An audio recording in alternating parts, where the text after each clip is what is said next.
পড়ে রয়েছে। আল্লাহ কইছে জানাজা পড়তে আর বনি ইসরাইল সবাই জানাজা পড়াইতে। হযরত মুসা আল্লাহর বান্দার লাশটা মরুভূমি থেকে নিয়ে আসলেন, এনে এলান করলেন, এই বনি ইসরাইলের বালেক পুরুষেরা কেউ যেন জানাজা বাদ না যায়, আল্লাহর হুকুম এই লোকের জানাজা পড়বা।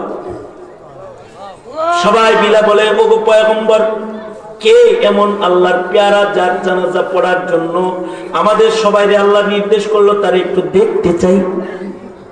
পয়গম্বর তার লাশ দেখাইলেন। লাশটা দেখার পরে এলাকার লোকেরা বলে, পয়গম্বর এ তো ডাকাত খুনি, এরে আমাদের এলাকার থেকে আমরা তাড়াইয়া দিছি বেশ কয়েক বছর আগে। আমরা মনে করেছি সে দেশ থেকে দেশান্তর হয়ে গেছে। আমরা জানি সে মরুদস্য হিসেবে মরুভূমিতে ডাকাতি করে। তার জানাজা আল্লাহ আমাদের পড়তে বলে কেন? সে কিভাবে এত প্রিয় আল্লাহর কাছে হইল? দাফন শেষ করে মুসা নবী আল্লাহকে বলে, আল্লাহ ডাকাতরে এত পছন্দের কেমনে বানাইলা? ডাকাত তোমাকে এত খুশি কেমনে করলো? আল্লাহ তাআলা বলে, মুসা রে, আমার এই ডাকাত বান্দাটাকে এলাকার মানুষ যখন সবাই তাড়ায় দিছে, সে মরুভূমিতে আইসা আমাকে বলে, আল্লাহ সবাই আমাকে বাদ দিছে, তুমি কিন্তু আমারে বাদ দিও না। আল্লাহ আমার অপরাধের কারণে তোমার বান্দাদের দিল থেকে আমি বাইরে হয়ে গেছি, কিন্তু আমার অপরাধের কারণে তোমার রহমত থেকে যেন আমি বাইরে না যাই। আল্লাহ আমি তওবা করতেছি, আর আমি অপরাধ করব না। আল্লাহ তুমি আমারে মাফ করে দাও। মুসা রে, আমার বান্দার তওবার কারণে আমি আল্লাহ খুশি হয়ে তার জিন্দগির সব গুনাহ আমি মাফ করে দিয়েছি। এটার নাম হলো তওবা। জীবনের গুনাহ কত হইছে তোমার, তওবা করো। তওবা করবা, সব শেষ। তওবাকারী গুনাহ মাফের দায়িত্ব নেন স্বয়ং আল্লাহ। আল্লাহ নিজে দায়িত্ব নেন, তওবাকারীর জিম্মা আল্লাহ নেন। বনি ইসরাইলের এক বুজুর্গ লোক নবীর চিঠি লইয়া এক এলাকায় যাইতেছে। পয়গম্বরের কাসেম পত্রবাহক নবীর চিঠি নিয়া মরুভূমি পার হবে। তো নবীর পক্ষ থেকে মুজিজা হলো, তুমি আমার চিঠি নিয়ে যাও, আমার চিঠিকে মেঘ ছায়া দিবে, তুমি মরুভূমিতে হাইটে যাবা। মরুভূমির উপর দিয়ে হাইটা যায়, মেঘ ছায়া দেয়। সুবহানাল্লাহ, আগামীকালকে বললে যাইতেছে, মেঘ কি করে? মরুভূমিতে ছায়া দেয়।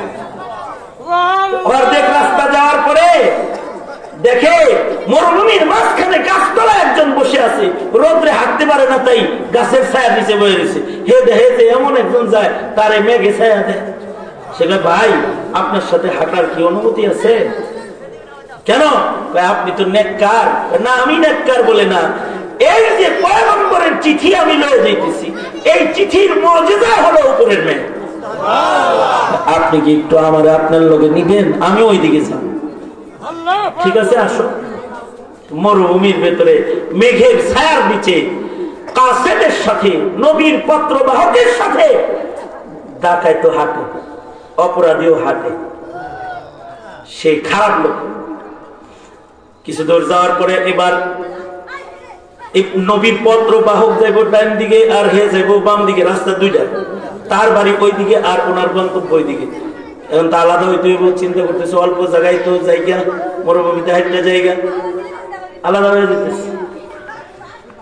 কিন্তু আশ্চর্য বিষয় হলো, এই দুইজন যখন আলাদা হয়েছে, উপরের মেঘটাও আলাদা হয়েছে। এক খণ্ড মেঘ পত্র বাহকের মাথায়, আর এক খণ্ড মেঘ ওই ডাকাতের মাথায়। এখন পয়গম্বরের কাছে ওই দুষ্ট লোকটাকে বলে, এই তুমি না বললা তুমি দুষ্ট, তাই মরুভূমিতে হাঁটতে সাহস পাও না, কিন্তু আমার মেঘ বাঘ হইয়া তোর মাথায় গেল কেমনে, হেটা কোয়াবে।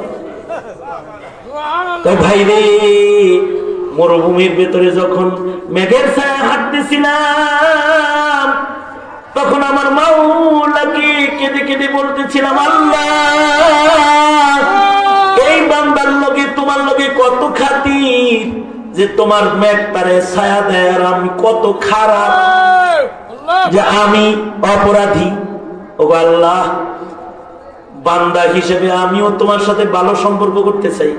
আমি তওবা করতেছি, ওয়াদা করতেছি আর জীবনে কোনোদিন গুনাহ করব না।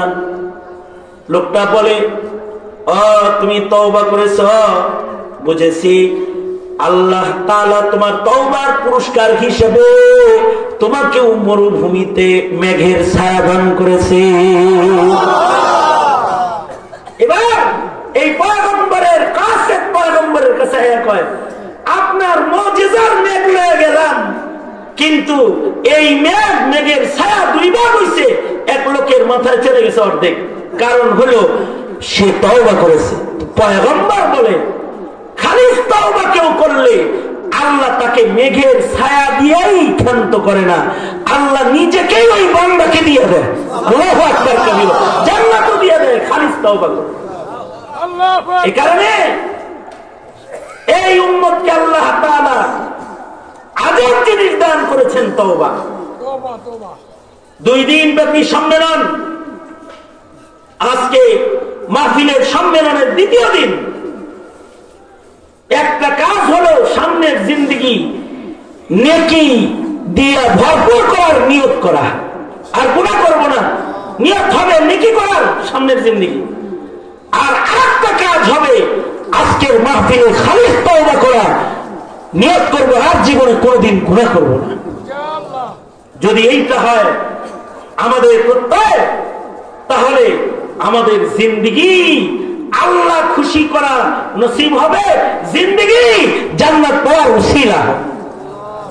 সুতরাং সামনের জীবন নেকির কাজ করব ইনশাআল্লাহ। বলেন জোরে আওয়াজ করে বলেন ইনশাআল্লাহ, জোরে বলেন। একটা হলো নেকির কাজ করব, আর আরেকটা হলো নিজেদের সন্তান শেখ হাসান জামিল পীরে কামেল, উনিও পীর সাহেব মানুষ, ওনার বয়ান শুনে তওবা কইরা আল্লাহর কাছে রোনাজারি করে কাঁদলে আল্লাহ তাআলা পিছনের গুনাহ মাফ করবে। খালিস তওবা করবে ইনশাআল্লাহ। বলেন জোরে করে, আওয়াজ করে বলেন, আওয়াজ করে বলেন ইনশাআল্লাহ, জোরে করে বলেন ইনশাআল্লাহ। খালিস তওবার জন্য তৈয়ার তো ইনশাআল্লাহ, আল্লাহ কবুল করে। আবার আরেকটু হাত তুলে। এখন গুরুত্বপূর্ণ বয়ান করবেন এই বেলাল ভাই, বেলাল হোসেন ফারুকী সাহেব। ওনার পরেই 20 মিনিটের ভিতরে শুধু তাহসিলটা